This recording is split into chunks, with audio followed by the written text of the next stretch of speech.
In this episode, Golden and I discuss DC's Legends of Tomorrow, Season 7. Full speed ahead. The Omega Beam. Full power.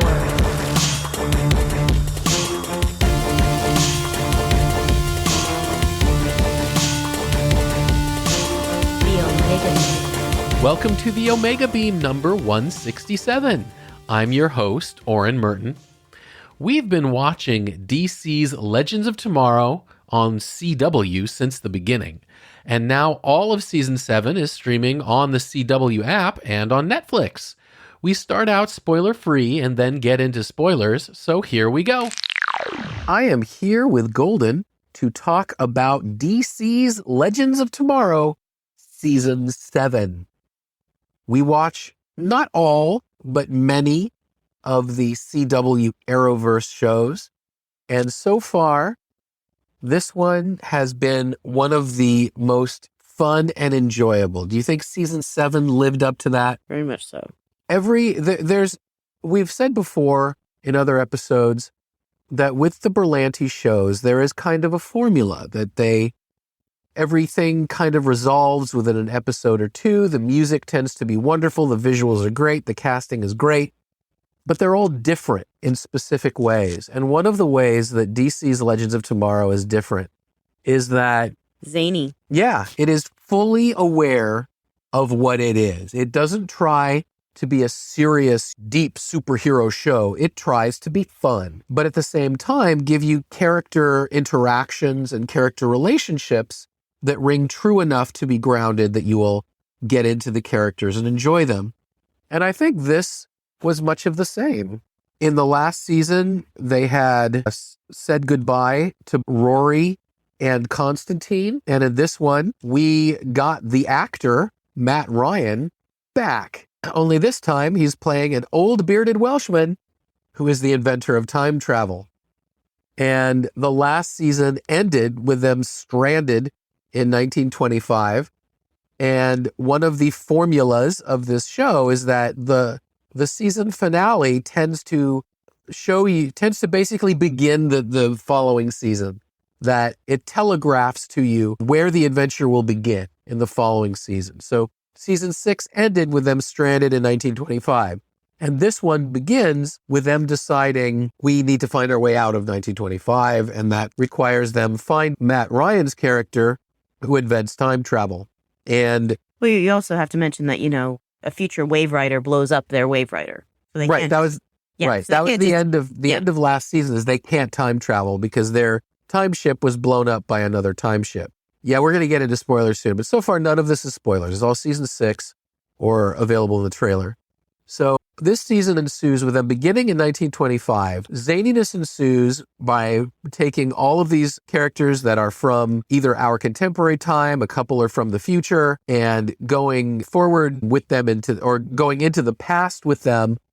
And hilarity ensues because of the difference in attitude. Not only that, this is a little bit of a spoiler, although it is in the trailer. If you didn't see the trailer, then this is kind of spoiling a little bit for you. But if you did, you already know. Gideon, the AI of the Wave Rider, is a character, is a season regular in the show. And so... Not just her voice. Right, not just her voice. Her voice has been in every episode. She has played a character, I think, in 2 or 3 episodes. So we've actually seen her as a corporeal being in a couple episodes in previous seasons. But now she is a regular in the entire season. And of course, hilarity ensues there as well, because you're dealing with someone who has never been a being before.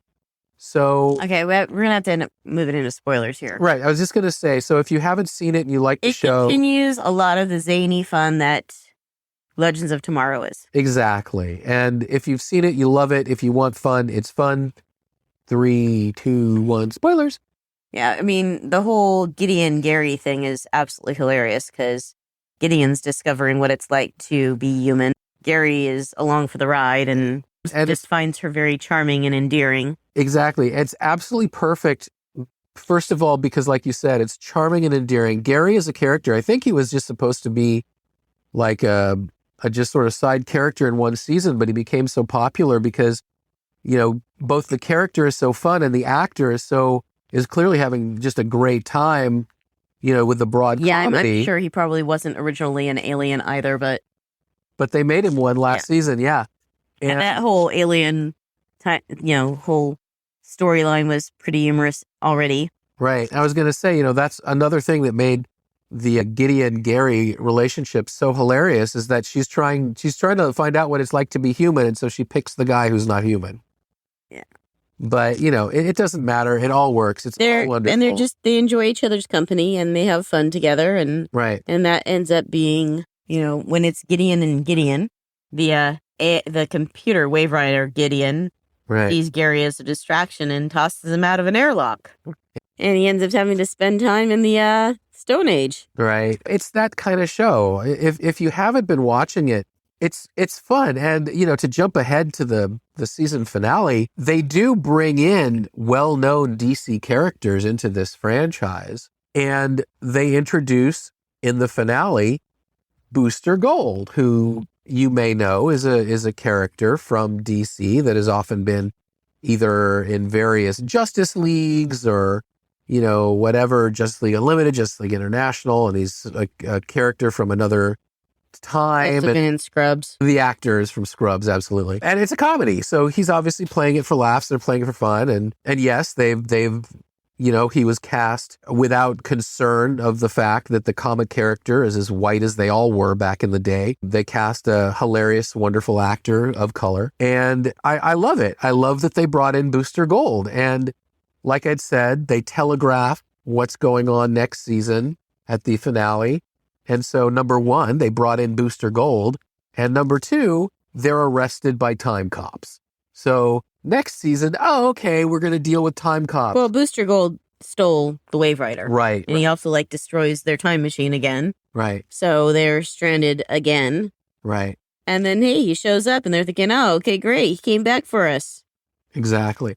One of the things the show does well, it mixes the time anomaly, the monster of the week, if you will, with the ongoing serial of the story. And having Gary, again, allows things like, oh, well, Sarah, you have kind of this alien DNA in you. And so just kissing, your partner, you're pregnant. Right. And again, speaking of that awareness, one of the other characters is like, what's going on? And he's like, it's alien biology. And his next line is so classic. It's just go with it. That is the philosophy of the show. Just go with it. They're going to get zany. They're going to have fun. They're going to just make stuff up because it'll be great in the moment.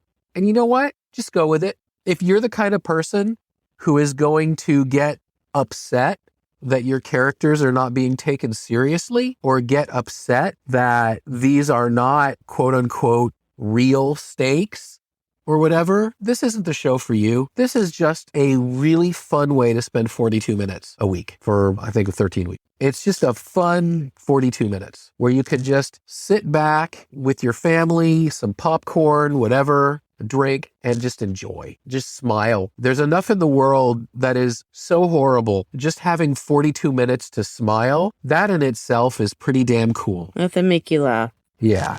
Exactly. So if that sounds interesting, if you have been watching it, be completely confident that this season is a great one. If you haven't been and this sounds interesting to you, give it a shot. You'll laugh. Maybe it's worth it to go back and watch the other seasons if you've never watched it. Absolutely. And I can't... It does get better. The first couple seasons are a little rough at times. Exactly. But that's exactly what I was going to say, that I have talked to numerous people who watched season one or watched parts of season, they watched like maybe half of season one, and they didn't like it, or they stopped, or they watched some of season two and then they weren't that interested. If you haven't seen this, first of all, you can really jump in at the beginning of any season and you will know everything you need to know. But if you want to, begin at season 3, first episode, season 3, because that's when it really found its foot. Because at first it was like, well, maybe should we be a serious show like Arrow? And, it'll just be more sci-fi, but it'll be this serious. But no, because it never quite gelled as a serious show. It was only when they started leaning into the humor, it really became the show that it is now, that is beloved. And in the US, by the way, there's things like TV Guide and all these other websites and magazines that write about, top shows and things like that, or favorite shows or whatever. And DC's Legends of Tomorrow, for all that it's this little superhero show, shows up in people's, this is my favorite, guilty pleasure and things like that. Because it is. How can you not like this show? I mean, unless you're obviously too serious and need to just relax. But this is just a good show. A fun, good show. Well, thank you, Golden. You're welcome. And that's it for this episode. You can find the show notes at theomegabeam.com/167. If you liked this episode, please leave a review wherever you listen to podcasts. Your reviews help people who like this stuff find our podcast. If you have any comments or suggestions, please drop us a line at info@theomegabeam.com. Be good to yourselves and each other, and we'll catch you next time. The Omega Beam. Full stop.